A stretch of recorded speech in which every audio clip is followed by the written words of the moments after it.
Hello, welcome back. তো আজকের ভিডিওতে আমরা আলোচনা করব ক্লাস 6 এর কোষে দেখি 1.3 থেকে 1 আর 2 এর দাগের যে অঙ্কগুলো রয়েছে সেগুলো। আর এর আগের ভিডিওতে কোষে দেখি 1.1, কোষে দেখি 1.2 এই সমস্ত অঙ্কগুলো করে দেওয়া হয়েছে। তোমরা যারা এখনো সেই ভিডিওগুলো দেখোনি তারা একবার প্লেলিস্টে গিয়ে ভিডিওগুলো দেখে নিতে পারো, বা আমি ডেসক্রিপশনে লিংক দিয়ে দেবো, সেখান থেকেও দেখে নিতে পারো। এই অঙ্কগুলো করার আগে তোমরা অবশ্যই আগের অঙ্কগুলো একটু ভালো করে বুঝে দেখে নিও, তাহলে আজকের অঙ্কগুলো করতে তোমাদের সুবিধা হবে। তো চলো আমরা প্রথমে কোষে দেখি 1.3 থেকে 1 অঙ্কটা শুরু করি। দেখো, 1 অঙ্কটাতে কি একটা ছবি আঁকা রয়েছে, ঠিক এরকম একটা ছবি আঁকা রয়েছে। তারপর বলা হয়েছে ড্যাশ বাই ড্যাশ অংশ রং করা। এখানে আমাদের এরকম অংশ রং করা, অর্থাৎ কত অংশ রং করা আছে সেটা দেখতে হবে। তো আমরা কি করব, প্রথমে আমাদের কত অংশ বলতে প্রথমে গুনে নিতে হবে যে মোট কতগুলো অংশ রয়েছে। দেখো সেটা আগে গুনে নিই। এখানে দেখো 1, 2, 3, 4, 5, 6, 7, 8, 9, 10। তাহলে মোট কতগুলো অংশ রয়েছে? এখানে মোট 10টা অংশ রয়েছে। তোমরা গুনে গুনে দেখবে মোট 10টা অংশ রয়েছে। তাহলে যতগুলো অংশ আছে সেটাকে আমাদের লিখতে হয় নিচে, মোট 10টা অংশ। এবার তার মধ্যে কতগুলো রং করা রয়েছে সেটা গুনতে হবে, ঠিক আছে? তো দেখো, ভালো করে দেখলে দেখতে পাবে যে এই জায়গাগুলো রং করা আছে, এখান থেকে শুরু করে এরকম এতটা পর্যন্ত রং করা আছে। তো তোমরা সেটা একবার গুনে নাও। দেখো 1, 2, 3, 4, 5, 6, 7, ঠিক আছে? এত দূর পর্যন্ত যদি রং করা থাকে তাহলে গুনে দেখবে মোট 7টি অংশ রং করা রয়েছে। তাহলে সেটাকে আমরা কত লিখবো? উপরে লিখবো 7। মোট 10টা অংশ, তার মধ্যে 7টা, তাহলে সেটাকে আমরা ভগ্নাংশ লিখতে তো শিখে গেছি আগেই। 7-এর 10, 10 ভাগের মধ্যে 7 ভাগ, সেটাকে আমরা লিখি 7/10 অংশে রং করা, ঠিক আছে? এটা হলো। এবার দেখো 2 অঙ্কটাতে কি রয়েছে, এরকম একটা ঘর রয়েছে, আয়তক্ষেত্রাকার ঘর। তার 3টে ভাগ রয়েছে, এরকম 3টে ভাগ রয়েছে, আর তার মধ্যে এখানে কোনাকুনিগুলো যোগ করা, মানে কোণগুলো যোগ করা রয়েছে, ঠিক আছে? এরকম দেখো ছবিটা রয়েছে, তার মধ্যে এই একটা জায়গা, এই জায়গাটা রয়েছে রং করা, এটা আমি দাগ দিলাম। এবার প্রশ্নটা খুব ভালো করে খেয়াল করো, প্রশ্নটা ভালো করে না পড়লে কিন্তু ভুল হয়ে যাবে। এখানে বলা রয়েছে ড্যাশ বাই ড্যাশ অংশ রং করা নেই, মানে কতগুলো রং করা নেই। আমরা দেখতে পাচ্ছি যে একটি অংশ রং করা রয়েছে, তাহলে কত অংশ নেই সেটার জন্য তার আগে আমাদের দেখতে হবে যে মোট কতগুলো অংশ রয়েছে। দেখো গুনে নিই। এখানে একটা, দুটো অংশ হলো, 3টি, এখানে 4টি, 5টি, আর এখানে আরেকটি 6টি, ঠিক আছে? মোট 6টি অংশ হলো। তাহলে আমরা নিচে কত লিখবো? নিচে লিখবো 6। মোট অংশটাকে আমাদের নিচে অর্থাৎ হরে লিখতে হয়। ওপরে লব হয়, নিচে হর হয় ভগ্নাংশে। এবার কত অংশ রং করা নেই সেটার জন্য কি ফাঁকা ঘরগুলো গুনবো। দেখো 1, 2, 3, 4, 5, ঠিক আছে? মোট 6টা অংশের মধ্যে 5টি অংশে রং করা নেই, তাহলে 5/6 অংশে রং করা নেই, ঠিক আছে? বুঝতে পারলে? দুটো হয়ে গেল। এবার দেখো পরেরটাতে যেটা বলেছে সেটাতে আমাদের এরকম একটা ঘর করে দেওয়া রয়েছে, তার মধ্যে দেখো 5টা ঘর রয়েছে ছোট ছোট, একটা, দুটো, 3টে, 4টা, 5টা, ঠিক আছে? এখানে লেখা রয়েছে 2/5 অংশ রং করি। এবার 2/5 অংশে রং করি বললে আমরা কি বুঝবো যে কতগুলো ঘরের মধ্যে কতগুলোতে রং করতে হবে? 2/5 মানে হচ্ছে মোট 5টা ঘর রয়েছে, তার মধ্যে দুটোতে আমাদের রং করতে হবে। তাহলে আমরা দুটো যে কোনো ঘরে রং করে দেবো। দেখো এখানে এই ঘরটা একটা হলো রং করা, একটা ঘর হয়ে গেল, আবার তার নিচের ঘরটাকেও রং করে দেবো। তাহলে আমাদের মোট দুটো ঘর রং করা হয়ে গেল, ঠিক আছে? 2/5 মানে হচ্ছে মোট 5টা, তার মধ্যে দুটোকে করতে হবে, তো দুটো রং করা হয়ে গেল, ঠিক আছে? বুঝতে পারলে? তাহলে আমাদের 1 অঙ্কগুলো হয়ে গেল। এবার আমরা করব 2 অঙ্কগুলো। তাহলে চলো 2 এর অঙ্কটা করে নিই। বলা রয়েছে অর্ধেক রুটি বলতে মোট রুটির কত অংশ দেখি, ঠিক আছে? তো আমরা একটা ছবি এঁকে বুঝে নিই। দেখো রুটি কিরকম দেখতে হয় বলতো? একটা রুটি এরকম গোলাকার দেখতে হয়, তাই তো? বৃত্তাকার, এটাকে বৃত্ত বলে, বৃত্তাকার দেখতে হয় রুটি। এবার তোমাকে যদি বলা হয় যে অর্ধেক রুটি দিতে বা অর্ধেক রুটি নিতে কারো কাছ থেকে, তখন তুমি কিভাবে নেবে? রুটিটাকে ঠিক মাঝ বরাবর এইভাবে ছিঁড়ে ফেলবো আমরা, তাই তো? একদম মাঝ বরাবর ছিঁড়ে ফেলবো, তার অর্ধেকটা মানে একটা দিক দেবো আর একটা দিক রেখে দেবো, অর্ধেক রুটি। তাহলে যখন আমরা মাঝ বরাবর ছিঁড়ে নিলাম তখন মোট কটা ভাগ হয়ে গেল রুটিটার? আগে পুরো রুটিটা ছিল একটা ভাগ, একটাই রুটি ছিল, সেটাকে মাঝ বরাবর কেটে নিয়েছি, অর্থাৎ এখন রুটিটা কটা টুকরো হয়ে গেছে? দুটো টুকরো হয়ে গেছে। এই দেখো এখানে একটা টুকরো, দুটো টুকরো, তার মধ্যে সেই দুটো টুকরোর মধ্যে একটা টুকরোকে বলা হচ্ছে সেটা কত অংশ হবে। তাহলে সেটা কত অংশ হবে? দুটোর মধ্যে একটা, অর্থাৎ নিচে 2 আর ওপরে 1, সেটাকে আমরা বলি 1/2। তাহলে উত্তরটা কি লিখবে? এখানে লিখবে এরকম, কিন্তু আমাদের একদম পূর্ণ বাক্যে উত্তর লিখতে হবে যেহেতু খুব ছোট অঙ্ক। তাহলে লিখবে অর্ধেক রুটি বলতে মোট রুটির কত অংশ বোঝায়? 1/2 অংশ বোঝায়। বুঝতে পারলে আশা করছি ছবিটা এঁকে যদি এরকম করে অঙ্ক করো তাহলে কিন্তু তোমরা খুব সহজে বুঝতে পারবে যে দুটো টুকরো হলো, তার মধ্যে একটা দিতে বলছে, তার মধ্যে 1/2 হলো। ঠিক আছে, তাহলে এটা হয়ে গেল আমাদের এ এর অঙ্কটা। চলো এবার করব বি। বি এর অঙ্কটা কি বলেছে? আমার কাছে একটি বড় চকলেট আছে, আমি সেই চকলেটকে সমান 8টি টুকরো করে তার 3টি টুকরো বোনকে, 2টি টুকরো ভাইকে আর বাকি টুকরোগুলো নিজে খেলাম। ঠিক আছে, তাহলে এখানে তো মোট চকলেটের কটা টুকরো রয়েছে সেটা বলাই আছে। তাহলে দেখো 8টা টুকরো, মনে করো এরকম একটা চকলেট রয়েছে, যেরকম আমাদের চকলেট দেখতে হয়। ঠিক আছে, তো এটাকে আমরা প্রথমে 8টা টুকরো করে নেব। দেখো তোমরা সবাই নিশ্চয়ই দেখেছো চকলেটে, ডেয়ারি মিল্ক চকলেট এরকম দুটো দুটো পার্টে থাকে। ঠিক আছে, তো এই দেখো চকলেটের কটা টুকরো হলো? মোট 8টা টুকরো করে নিয়েছি। এবার বলা রয়েছে কত? তার 3টে টুকরো বোনকে। তাহলে বোনকে কত দিচ্ছি? দেখো বোনের গুলো আমরা লিখে দিচ্ছি, বোনের গুলো আমরা লিখবো কি দিয়ে? এস দিয়ে, বোন মানে সিস্টার। তাহলে দেখো বোনকে দিচ্ছি একটা টুকরো দিলাম, দুটো টুকরো দিলাম, 3টে টুকরো দিলাম, বোনকে 3টে টুকরো দেওয়া হয়ে গেল। আচ্ছা এবার 2টি টুকরো ভাইকে, ভাইকে 2টো টুকরো, মানে ভাইয়ের জন্য দেখো ব্রাদার, তার জন্য বি লিখছি।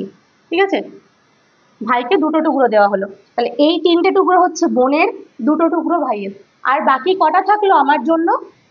দেখো যে ফাঁকা ঘরগুলো সেগুলো থাকলো আমার জন্য, 1টা 2টা 3টা। ঠিক আছে, বুঝতে পারলে? তাহলে বোন পেলো, দেখো এখানে বলেছে আমরা কে কে চকোলেটের কত অংশ পেলাম, তাহলে এখানে লিখবে বোন পেলো। তোমরা চাইলে এভাবে ছবি আঁকতে পারো বা নাও আঁকতে পারো। ছবি আঁকলে কি হবে, আমাদের বুঝতে খুব সুবিধা হয় যে কতগুলো ফাঁকা ঘর থাকলো সেগুলোই আমার হবে। তাহলে বোন পেলো কত? দেখো বোন পেয়েছে 1টা 2টো 3টে অংশ পেয়েছে। কতগুলো অংশের মধ্যে? না 8টি অংশের মধ্যে, 8টার মধ্যে 3টে পেয়েছে, তাহলে বোন পেয়েছে 3/8 অংশ। খুব সোজা। এবার হচ্ছে ভাই পেলো, ভাই কতগুলো পেয়েছে? ভাই দেখো 2টো টুকরো পেয়েছে, কার মধ্যে? না 8টা টুকরোর মধ্যে, তাহলে ভাইয়েরটা হচ্ছে 2/8 অংশ। আর এখানে লিখবে যে আমি পেলাম, আমি কতগুলো পেলাম সেটা তো এখানে বলা নেই, সেটা আমরা ছবি থেকে বুঝতে পারছি যে ফাঁকা যতগুলো চকলেট বাকি থেকেছে, যত টুকরো বাকি আছে সেগুলো আমি পাবো। কটা টুকরো বাকি আছে? 1টা 2টা 3টা। ঠিক আছে, আর আমি পেলাম কতগুলো? 3/8 অংশ। ঠিক আছে, বুঝতে পারলে? দেখো তাহলে কে কে কত অংশ পেলাম হয়ে গেল। এবার আমরা করবো সি এর অঙ্কটা। সিতে কি রয়েছে দেখো, 1 থেকে 10 পর্যন্ত পূর্ণ সংখ্যাগুলি ও মৌলিক সংখ্যাগুলি লিখি, এর মধ্যে মোট পূর্ণ সংখ্যার কত অংশ মৌলিক সংখ্যা আছে খুঁজি। ঠিক আছে, এটাকেও আমাদের কি পূর্ণ সংখ্যার মধ্যে কতগুলো মৌলিক সংখ্যা সেটা আমাদের ভগ্নাংশ আকারে লিখতে হবে। তো তার আগে আমাদের কি বলেছে? 1 থেকে 10 পর্যন্ত পূর্ণ সংখ্যার মৌলিক সংখ্যাগুলো লিখতে হবে। তো তাহলে আমরা লিখবো 1 থেকে 10 পর্যন্ত পূর্ণ সংখ্যা হলো, দেখো পূর্ণ সংখ্যা মানে কোনগুলো? 1 থেকে শুরু করে যত সংখ্যা রয়েছে সবাই পূর্ণ সংখ্যা। তাহলে 1 2 3 4 5 6 7 8 9 10, আমাদের এখানে 10 পর্যন্ত লিখতে বলেছে, তারপরে আমরা লিখবো না। ঠিক আছে, পূর্ণ সংখ্যা হয়ে গেল। এবার আমাদের দেখতে হবে তার মধ্যে মৌলিক সংখ্যা কোনগুলো। 1 থেকে 10 পর্যন্ত মৌলিক সংখ্যা মানে এর থেকেই যেগুলো মৌলিক সেগুলো আমাদের খুঁজে লিখতে হবে। এবার এখানে লিখবে 1 থেকে 10 পর্যন্ত মৌলিক সংখ্যা। মৌলিক সংখ্যা হলো, চলো এবার আমরা মৌলিক সংখ্যা খুঁজবো 1 থেকে শুরু করে একটা একটা করে। তো প্রথমে বলো, একটা কি মৌলিক সংখ্যা? মৌলিক সংখ্যার সংজ্ঞা আমরা কি জানি? মৌলিক সংখ্যা কাকে বলে? যে সমস্ত সংখ্যাকে শুধুমাত্র 1 এবং সেই সংখ্যা দ্বারা ভাগ করা যায় তাদেরকে মৌলিক সংখ্যা বলে। মানে উৎপাদকে 1 থাকতে হবে, তার সাথে সেই সংখ্যাটাকেও থাকতে হবে। কিন্তু 1-এর উৎপাদক কি? 1-এর জন্য আর অন্য কোনো সংখ্যা পাবে কি? পাবে না। তার মানে 1 কিন্তু মৌলিক সংখ্যা নয়। ঠিক আছে, একটা হলো না, তাহলে মৌলিক সংখ্যা লিখছি আমরা, 1-কে লিখলাম না। এবার বলো 2, 2 কি মৌলিক সংখ্যা? অবশ্যই মৌলিক সংখ্যা, কারণ 2-কে শুধুমাত্র 2, 1-এ 2, 1 আর 2 এই দুটি উৎপাদক পাওয়া যায় 2-এর জন্য, তাহলে 2 হয়ে গেল মৌলিক সংখ্যা। তারপরে 3 রয়েছে, এগুলো কিন্তু আমরা আগে করেছি একবার, তাই তো? 3ও মৌলিক সংখ্যা। 4, 4 কি মৌলিক সংখ্যা? 4 মৌলিক সংখ্যা নয়, 4-কে আবার 2 দিয়েও ভাগ করা যায়, তার জন্য কিন্তু 4 মৌলিক সংখ্যা নয়। 5, 5-কে কোনো সংখ্যা দিয়ে ভাগ করা যায় কি? যায় না, তার মানে 5 হচ্ছে মৌলিক সংখ্যা। 6, 6-কে দেখো 2 দিয়েও ভাগ করতে পারবো, 3 দিয়েও ভাগ করতে পারবো, তার মানে 6 মৌলিক সংখ্যা নয়। 7, 7-কে অন্য কোনো সংখ্যা দিয়ে ভাগ করতে পারবো না, শুধুমাত্র 7 দিয়ে ভাগ করা যায়, 7 হলো। 8, 8 হবে না, কারণ 8-কে 2 দিয়ে ভাগ করা যায়, 4 দিয়ে ভাগ করা যায়। 9ও হবে না, 9-কে 3 দিয়ে ভাগ করা যায়। আর 10ও হবে না, কারণ 2 দিয়ে 5 দিয়ে 10-কে ভাগ করা যায়। ঠিক আছে, তাহলে আমরা মোট কতগুলো মৌলিক সংখ্যা পেলাম? 4টি। আর পূর্ণ সংখ্যা কতগুলো ছিল? 10টি। তাহলে পূর্ণ সংখ্যার কত অংশ মৌলিক সংখ্যা হচ্ছে? দেখো, মোট সংখ্যা হচ্ছে 10টি, তার মধ্যে মৌলিক সংখ্যা হচ্ছে 4টি। তো 10টির মধ্যে 4টি, সেটাকে আমরা লিখি কিভাবে? এইভাবেই তো লিখি, 4-এর 10, 4-এর 10। ঠিক আছে, তাহলে এখানে উত্তরে কি লিখবো? মোট পূর্ণ সংখ্যার কত অংশ মৌলিক সংখ্যা? লিখবে অতএব মোট পূর্ণ সংখ্যার কত অংশ হলো? 4/10 অংশ মৌলিক সংখ্যা। ঠিক আছে, হয়ে গেল। তাহলে বুঝতে পারলে নিশ্চয়ই। চলো এবার আমরা করব বি এর অঙ্কটা। দেখো কি রয়েছে, ঝুড়িতে কিছু কমলা লেবু আছে, অর্ধেক লেবু দাদুকে দেওয়ার পরে ঝুড়িতে 2টি লেবু পড়ে রইল, তাহলে দাদুকে দেওয়ার আগে ঝুড়িতে কটি লেবু ছিল? ঠিক আছে, তো এই অঙ্কটা করার জন্য আমরা একটু ছবি এঁকে বুঝে নেবো আগে। দেখো, একটা ঝুড়িতে, এরকম একটা ঝুড়িতে মনে করো বেশ কিছু কমলা লেবু রয়েছে। ঠিক আছে, তো অর্ধেকগুলো দাদুকে দিয়ে দিল, অর্ধেকগুলো দিয়ে দিল। ঠিক আছে, তখন আবার এখানে অর্ধেক পড়ে থাকলো 2টি। একটা পুরো লেবু, ঝুড়িতে পুরো যতগুলো লেবু আছে তার অর্ধেকগুলো দিয়ে দেওয়া হলো, আর অর্ধেকগুলো রাখা হলো। তো যে অর্ধেকগুলো রাখা হলো সেটা হচ্ছে 2টি, আর বাকি অর্ধেক দিয়েছে, তার মানে কটি দিয়েছে? একদিকের অর্ধেক যদি 2টি হয় তাহলে বাকি অর্ধেকগুলো দিয়েছেও 2টি, তাই তো? তাহলে মোট লেবু কতগুলো হলো? 2 + 2 সমান হচ্ছে 4। তাহলে এখানে প্রথমে তোমরা লিখবে যে অর্ধেক লেবু সমান হচ্ছে কটি? 2টি। ঠিক আছে, অতএব বাকি অর্ধেক সমানও 2টি, তাই তো? এটা কেমন? মনে করো তোমার কাছে মোট 4টি লেবু আছে, তুমি অর্ধেকগুলো ভাইকে দিলে, অর্ধেকগুলো বোনকে দিলে। তাহলে অর্ধেক মানে কি? অর্ধেক দেওয়া মানে যতগুলো আছে তার মানে অর্ধেকটা দেওয়া, তার 2 ভাগের 1 ভাগ দেওয়া। তো বোনকে যদি 2টো দাও, ভাইকেও 2টো দেবে, মানে বোনকে অর্ধেক যেটা 2টো দিলে, ভাইকে অর্ধেকও সেই 2টো দিলে, তাহলে এদিকের অর্ধেক যদি 2টি হয়, ওদিকের অর্ধেকও 2টি, তাই তো? সেরকম একইভাবে দাদুকে দেওয়ার পরে ঝুড়িতে অর্ধেক লেবু থাকলো 2টি, তার মানে তুমি দাদুকে বাকি অর্ধেকগুলো দিয়েছো, অর্থাৎ কটি দিয়েছো? 2টিই দিয়েছো, তবে তো অর্ধেক তোমার কাছেও আছে, অর্ধেক দাদুকে দেওয়া হয়েছে, 2টো 2টো, মোট হলো 4টি। ঠিক আছে, তাহলে এখানে আমরা কি লিখবো? অতএব মোট লেবু সমান কটি হবে? 2 + 2 টি সমান কটি? 4টি। ঠিক আছে, এটা হচ্ছে মোট লেবু। এবার দেখো এখানে উত্তর বলেছে দাদুকে দেওয়ার আগে ঝুড়িতে কটি লেবু ছিল, তার মানে মোট কতগুলো ছিল?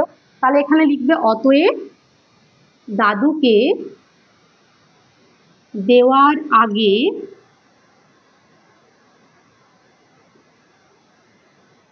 ঝুড়িতে 4টি লেবু ছিল। ঠিক আছে, বুঝতে পারলে? দেখো এবার আমরা করব 2 এর অঙ্কটা। বলা রয়েছে কি একই মাপের 2টি গ্লাসে একই পরিমাণ শরবত তৈরি করা হলো। ঠিক আছে, এবার তার মধ্যে বলছে প্রথম গ্লাসের শরবতের 1/5 অংশ চিনি আছে আর দ্বিতীয় গ্লাসের শরবতের 2/7 অংশ চিনি আছে। তো শরবত খাওয়ার আগে কোন গ্লাসের শরবত বেশি মিষ্টি দেখি। তো দুটো গ্লাস রয়েছে, দেখো মনে করো এরকম দুটো গ্লাস রয়েছে। ঠিক আছে, একটা গ্লাস, দুটো গ্লাস। তো চিনি কি একটা শরবত তৈরি করা হচ্ছে মানে কি সেখানে চিনি থাকবে, জল থাকবে। তো তুমি যদি চিনি বেশি দাও তাহলে বেশি মিষ্টি হবে, চিনি কম দিলে কম মিষ্টি হবে। তো এই প্রথম গ্লাসের শরবতের 5/1 ঠিক আছে, 1/5 অংশে রয়েছে চিনি, এতটা চিনি দেওয়া হয়েছে। আর দ্বিতীয় গ্লাসের শরবতে করেছে 7 ভাগ করে তার 2 ভাগে, এখানে 2/7 অংশে রয়েছে চিনি। ঠিক আছে, তাহলে এবার আমাদের দুটো ভগ্নাংশ দেখে বুঝতে হবে কোনটা বড়। তো ভগ্নাংশ দেখে বোঝার জন্য একটা তো কোনো ব্যাপার থাকতে হবে যেটা দেখে আমরা বুঝতে পারবো। 1/5 2/7 দেখে কি করে বুঝবো? যদি এরকম থাকতো যে 1/5 আর 2/5 মানে কি, মানে 5/1 আর 5/2, তো আমরা বুঝে যেতাম যে 5/2টাই নিশ্চয়ই বেশি। পুরো 5 ভাগ, তার মধ্যে যার সাথে 1 ভাগ রয়েছে সেটা কম, যে 5/2 পেয়েছে সেটা বেশি। কিন্তু এখানে আবার কি বলেছে, একটা হচ্ছে 5/1, ঠিক আছে, কিন্তু পরেরটা হচ্ছে 7/2। যেহেতু ওই যে হরগুলো, এর হর হচ্ছে 5 আর এর হর হচ্ছে 7, ঠিক আছে। তো আমাদের কি করতে হবে, এখন দুজনেরই হরটাকে একই করে দিতে হবে যাতে আমরা দেখে বুঝতে পারি যে কোনটা বেশি। তো কি করবে দেখো, প্রথমে আমরা এখানে করব 1/5 সমান, এটাকে বার করব, আর 2/7 এটাকেও করব। দেখো কি করে করব। তো হরটাকে সমান করার জন্য কি করতে হয়, একজনের হরে রয়েছে 5 আর একজনের হরে রয়েছে 7, ঠিক আছে। তো আমাদেরকে 5 আর 7-এর লসাগু নির্ণয় করতে হবে, যে 5 আর 7-এর লসাগু কত, লসাগু যত হবে আমরা হরটাকে তত করব, 5কে তত করে দেব। ঠিক আছে, তো 5 আর 7-এর যখন লসাগু করব আমরা, এর লসাগু করার সময় কোনো সংখ্যা দিয়ে ভাগ করা যাবে কি, যাবে না, কারণ দুটোই মৌলিক সংখ্যা, 1 5-এ 5, 1 7-এ 7। তার মানে লসাগু কত হলো, লসাগু সমান হলো 1 × 5 × 7, এটা হলো লসাগু, সমান কত, 5 7-এ হচ্ছে 35, লসাগু হয়ে গেল 35। তার মানে এই 5টাকেও আমরা চেষ্টা করব 35 করার, আর 7টাকেও করব 35। তো 5কে 35 করতে গেলে কত দিয়ে গুণ করতে হয়, দেখো 5 7-এ 35, তার মানে 5কে 7 দিয়ে গুণ করতে হলো। এবার একটা ভগ্নাংশের যদি আমরা হরটাকে কোনো একটা সংখ্যা দিয়ে গুণ করি তাহলে লবটাকেও সেই একই সংখ্যা দিয়ে গুণ করতে হবে। তো এর 5কে 7 দিয়ে যখন গুণ করলাম তখন 1কেও 7 দিয়ে গুণ করতে হবে। সমান কত হয়ে গেল এটা, দেখো 1 7-এ 7 আর 5 7-এ হচ্ছে 35, এটা হয়ে গেল 7/35। আবার এখানেও এই 7টাকে গুণ করতে হবে কত দিয়ে, 5 দিয়ে, তাহলে ওপরে যে 2 রয়েছে তাকেও গুণ করবো 5 দিয়ে, তাহলে 2 5-এ হয়ে গেল 10 আর 7 5-এ 35। ঠিক আছে, দেখো এই ভগ্নাংশগুলো কিন্তু আলাদা নয়, 1/5 মানেই হচ্ছে 7/35, 1/5টা হচ্ছে লঘিষ্ঠ আকার আর সেটা সমতুল্য ভগ্নাংশ হচ্ছে 7/35। আবার একইভাবে 2/7 আর 10/35 এই দুটো ভগ্নাংশ কিন্তু আলাদা নয়, একই ভগ্নাংশের দুটো আলাদা আকার। ঠিক আছে, তো এখন দেখো, এখন হচ্ছে প্রথম গ্লাসে 7/35 অংশে চিনি আর দ্বিতীয় গ্লাসে 10/35 অংশে চিনি। তো এখন তো আমরা খুব সহজেই বুঝে যাচ্ছি কোনটি মিষ্টি, কোনটা মিষ্টি। লিখবে যেহেতু 7 আর 10-এর মধ্যে কে বড়, 10 বড় হচ্ছে কার থেকে, 7-এর থেকে। বড় চিহ্ন শিখিয়েছিলাম যে বড় চিহ্ন হচ্ছে এরকম, গ্রেটার দেন, এটা ডান হাতের চিহ্ন, দেখো ডান হাতের মতো দেখতে লাগছে এটাকে, তাই তো। তো 10 বড় 7 ছোট, অতএব কি, যে 10টা যেহেতু বড়, 10টা কোথায় রয়েছে, দ্বিতীয় গ্লাসে, তাহলে লিখবে অতএব দ্বিতীয় গ্লাসের শরবত বেশি মিষ্টি। বুঝতে পারলে তো, বেশি মিষ্টি। ঠিক আছে, চলো এবার আমরা করব 2-এর এফ-এর অঙ্কটা। এফে কি রয়েছে দেখো, স্কুলের গেটে 5/7 অংশ রং করা হয়ে গেছে, কত অংশ রং করতে এখনো বাকি আছে হিসেব করি। ঠিক আছে, তো স্কুলের গেটের 5/7 অংশে রং করা হয়েছে, 5/7 মানে কি 5-এর 7, অর্থাৎ 7 ভাগের মধ্যে 5 ভাগে রং করা হয়ে গেছে।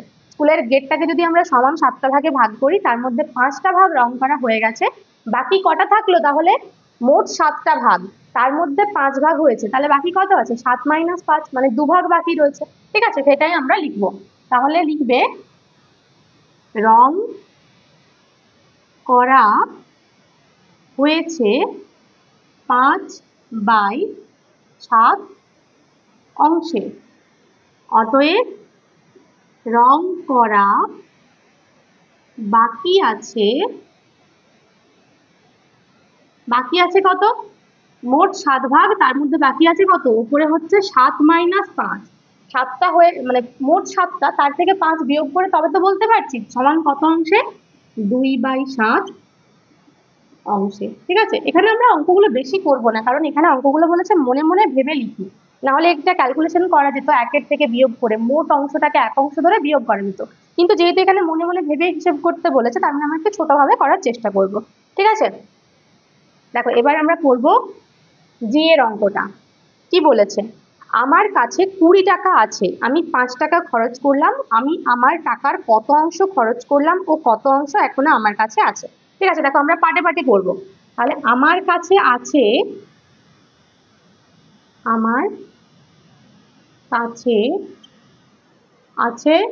কত টাকা আছে? দেখো মোট 20 টাকা আছে, তাই তো?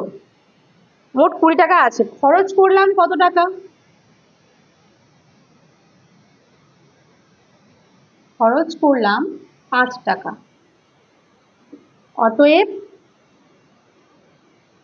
বাকি থাকলো, তুমি 20 টাকার মধ্যে 5 টাকা খরচ করে দিয়েছো, তাহলে বাকি কত টাকা থাকবে? 20 থেকে কি করতে হবে? 5 বিয়োগ, 20 - 5 টাকা সমান কত হয়?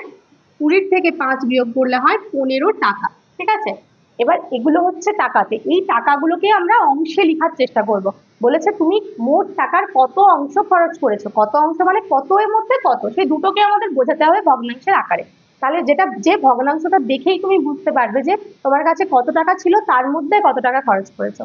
যদি আমরা শুধু বলি যে আমি 5 টাকা খরচ করেছি, তখন সেখানে কিন্তু বোঝাচ্ছে না যে তোমার কাছে কত টাকা ছিল, কিন্তু যখন আমি ভগ্নাংশ আকারে বলে দেবো যে 5/20, তখন তুমি বুঝে যাবে যে তোমার কাছে 20 টাকা ছিল, তার মধ্যে তুমি 5 টাকা খরচ করেছো, তাই তো? তাহলে এখানে কি লিখবে? অতএব আমি খরচ করলাম মানে কি বলো? খরচ করলাম মানে হচ্ছে 5 টাকার মধ্যে, মানে 5 টাকা ওপরে 20 নিচে, মানে 5/20, 20 টাকার মধ্যে 5 টাকা খরচ করলাম, তাহলে 5/20 অংশ। ঠিক আছে, আমি খরচ করলাম 5/20 অংশ। এটাকে তোমরা এভাবেও রেখে দিতে পারো, বা অনেক সময় এখানে লঘিষ্ঠ আকার দেওয়া থাকতে পারে। লঘিষ্ঠ আকার মানে কি? ওপরটাকে নিচটাকে দুটোকে একই সংখ্যা দিয়ে ভাগ করা। সমান দেখো এখানে চাইলে লিখতে পারো 5 আর 20 দুটোকেই কোন সংখ্যা দিয়ে ভাগ করা যায়?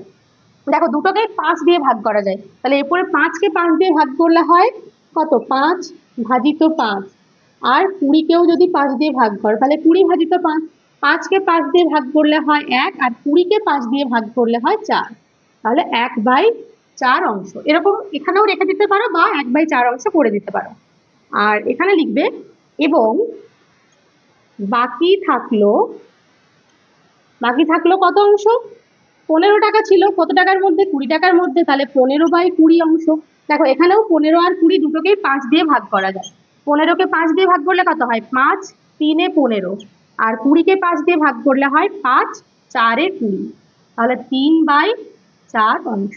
ঠিক আছে, তোমরা কিন্তু দেখো এই যে দাগ দিয়ে দিলাম, এই জায়গাটা চাইলে নাও করতে পারো, এটা শুধু জেনে রাখলে। ঠিক আছে, যে এদের লঘিষ্ঠ আকার হচ্ছে এগুলো, তোমরা এখানেও কিন্তু অ্যান্সারটা শেষ করে দিতে পারো। ঠিক আছে, তো আর একটা অঙ্ক রয়েছে এইচেরটা, চলো এইচেরটা করে নিই। দেখো এইচে কি বলেছে? রাজিয়ার কাছে 36টি কুল আছে, সে তার মোট কুলের 2/3 অংশ আমাকে দেবে। রাজিয়া কতগুলি কুল আমাকে দেবে? 36টা কুলের মধ্যে 2/3 অংশ দিচ্ছে। দেখো সমান সমান কিন্তু দিচ্ছে না। ঠিক আছে, 2/3 মানে হচ্ছে কত অংশ? 3 ভাগের মধ্যে 2 ভাগ।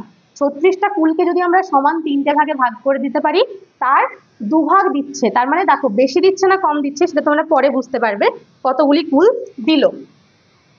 তাহলে আগে আমরা লিখবো এখানে রাজিয়ার কাছে কতগুলো কুল আছে। রাজিয়ার কাছে আছে 36টি কুল।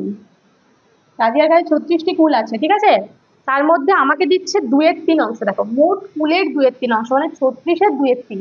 তাহলে এখানে কি লিখবো? অতএব আমাকে দিল